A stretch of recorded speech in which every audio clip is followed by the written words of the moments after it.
tadi sudah selesai ya pemeriksaan untuk pasal-pasal yang selanjutnya. Jadi kali ini kita pasalnya Pasal 333 tentang ayat 1 tentang perampasan kemerdekaan. Ini terkait dengan laporan Doktif yang peristiwa tanggal 17 di Januari 2025 di restoran Nyonya Suharti. Yang mungkin teman-teman sudah tahu, ini terkait dengan terlapornya yaitu saudari SS dan kawan-kawan. Sela Sokia atau Rahma Ina. Kalau Doktif mah pakai nama aja ya, udah nggak pakai inisial karena fitnahnya udah luar biasa. Dan di sini juga ada penggiringan nanti akan muncul narasi. Ya, akan muncul narasi bahwa dari mereka, dari mana kok bisa terjadi perampasan kebebasan? Kan masih bisa live. Jadi di sini Doktif tekankan itu adalah konteks yang berbeda. 2 kali kebebasan Doktif dirampas. Pada saat yang pertama, pada saat Doktif tidak bisa keluar dari rumah makan tersebut. Dari dalam restoran. Dari dalam restoran.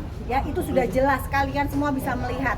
Kita punya semua bukti CCTV-nya bahwa pintu restoran itu ditutup oleh mereka, oleh oknum yang mengaku seorang polisi. Ya, di dalam, ternyata di luar dia berganti profesi menjadi seorang TNI. Faisal yang diakui oleh seorang Sela Sokia dengan nama panggungnya dan nama aslinya itu adalah Rahma Ina, ya. Itu adalah ajudannya. Yang ingin saya tanyakan ke publik, apakah jabatan seorang Sela Sokia sehingga dia bisa mendapatkan ajudan seorang polisi, anggota BRIMOB dengan nama Faisal?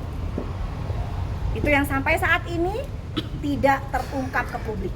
Beritanya tenggelam oleh kasus penggiringan opini dari akun-akun bodong, akun-akun bayaran mereka yang jelas Doktif sudah punya buktinya di sini. Dan sepertinya akun-akun itu sekarang sudah mulai tumbang. Ya, jadi penggiringan opini mereka dengan membayar akun-akun tersebut dari yang sekian juta sampai 3 digit. Ya, itu semua ada buktinya. Jadi untuk gerombolan sirkus ini, ya, Doktif tekankan lagi, hati-hati. Ketakutan kalian sudah sangat-sangat Doktif rasakan. Kita semua sudah rasakan, bukan Doktif, semua masyarakat. Ya, jadi kalian sudah mulai melakukan penggiringan opini untuk menjatuhkan kredibilitas Doktif. Dan untuk lawyer dari AS ya, juga lawyer dari RG yang ngotot banget, getol banget untuk menjadikan kita, Dr. Oki ataupun Doktif tersangka. Kan kalian sudah melaporkan, menyerahkan laporan kalian ke aparat penegak hukum. Dan aparat penegak hukum penyidik sudah bekerja keras. Kenapa kok kalian getol banget? Kalau tidak ada bukti-bukti yang mengaitkan Doktif, kenapa harus Doktif terkait dengan itu semua? Berarti kalian dong nggak percaya dengan kinerja dari kepolisian, betul nggak Bang Caca? Kenapa? Karena kalian begitu bencinya dengan Doktif yang begitu lantang membuka kebohongan kalian ini. Stop sudah ya. Kalian para mafia-mafia skincare ini stop melakukan kebohongan publik. Dan nanti akan ada lagi, satu lagi kebohongan dari owner flexing yang akan Doktif bongkar ke hadapan kalian. Tunggu aja, insya Allah minggu ini akan terbongkar kembali. Jadi Doktif tidak akan bisa dibongkar. Dok, tadi di dalam diperiksa bawa bukti apa lagi? Bukti baru apa lagi? Buktinya ya bukti-bukti dari rekaman, ya bukti semua rekaman yang bisa dilihat oleh teman-teman semua masyarakat yang udah jutaan. Dan di sini juga Doktif mohon sekali pengawalan dari Bapak Listio sebagai Bapak Kapolri. Di sini sudah sangat terang benderang seperti kayak apa ya, dugaan-dugaannya bahwa permainan dari konglomerasi skincare ini luar biasa, sudah mulai mengotak-atik teman-teman kita di aparat penegak hukum ini dugaannya. Karena kok kayaknya kok cepet banget ya gitu.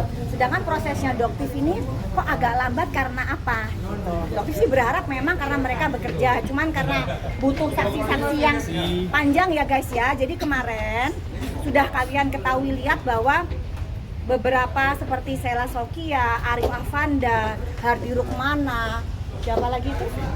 Mitra suaminya, terus siapa lagi 5 aja ya? Siapa? Irfan yang diakui oleh Sela sebagai manajer. Itu mereka ngamuk-ngamuk ya. Irfan ngamuk mungkin karena omsetnya juga turun, jadi marah banget sama Doktif ya. Untuk Irfan ya, kan kamu yang bilang ngata-ngatain Doktif pada saat tutup pintu mobil, itu kamu ya, Irfan ya. Jadi kamu yang mengata-ngatain Doktif itu pun sudah Doktif laporkan. Ada lagi guys, 5 lagi dipanggil lagi. Tambahan 5 lagi. Jadi itu yang mungkin membuat lama. Jadi Doktif sih berpikirnya ingin positif ya, karena banyak saksi yang akan dijadikan tersangka ke depannya. Gitu. Jadi mereka sekarang sangat-sangat panik. Oke ya guys ya, ada Ya, pertanyaan. Dokter, Dok, dari kabarnya pihak- juga hari ini katanya SS juga dipanggil ke ke penyidik hari ini, tapi ditunda nih dok. Jadi hari Rabu. Gimana nih kalau dokter sendiri mendengarnya?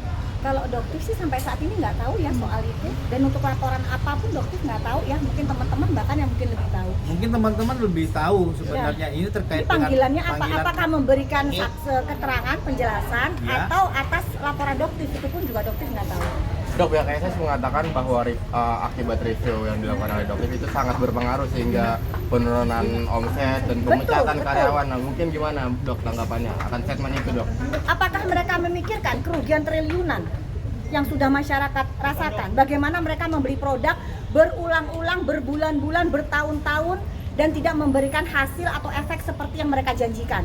Apakah mereka pernah memikirkan itu? Bagaimana para emak-emak ART yang berusaha untuk mengumpulkan, menabung uang, meminta ke suaminya dengan harapan oh wajahnya bisa cerah, kulitnya bisa terjadi perubahan, dan ternyata zong. Dan apa yang penjual lakukan? Mereka bilang, oh itu belum ada hasil karena baru 1 pot. Mereka beli 2 pot, 3 pot, 4 pot. Tetapi itu semua hanya bentuk penipuan ke masyarakat. Seharusnya yang dilakukan adalah perbaikan. Seperti yang misalnya terjadi di kasus Dr. Angel.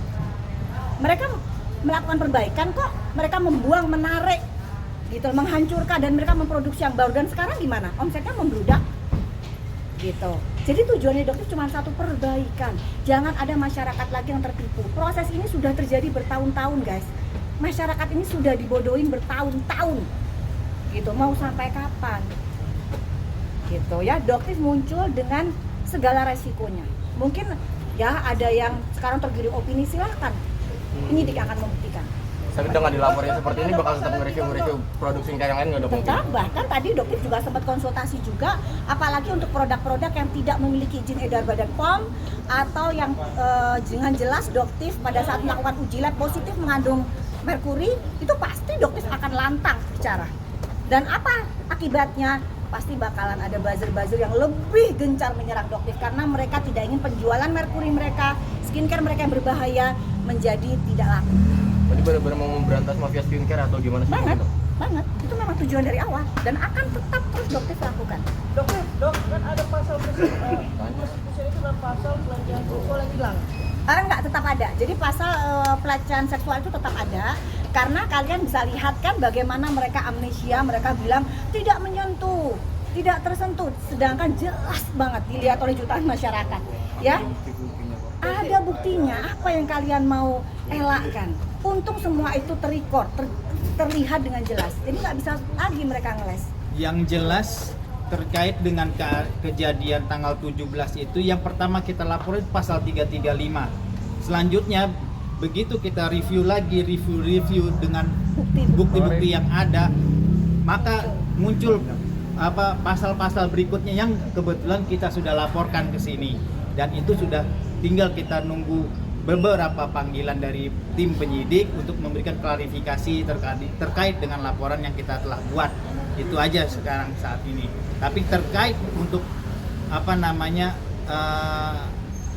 opini-opini yang terjadi selama ini, yang ada sekarang ini terkait bagaimana Doktif ataupun Dr. O ini kok belum bisa dijadikan tersangka. Saya mohon sebagai kuasa hukum, tim kuasa hukum Doktif, kepada senior saya ingin menyampaikan, mohon kepada senior ini, apabila memang Seniornya mungkin Pak Yulianus ya.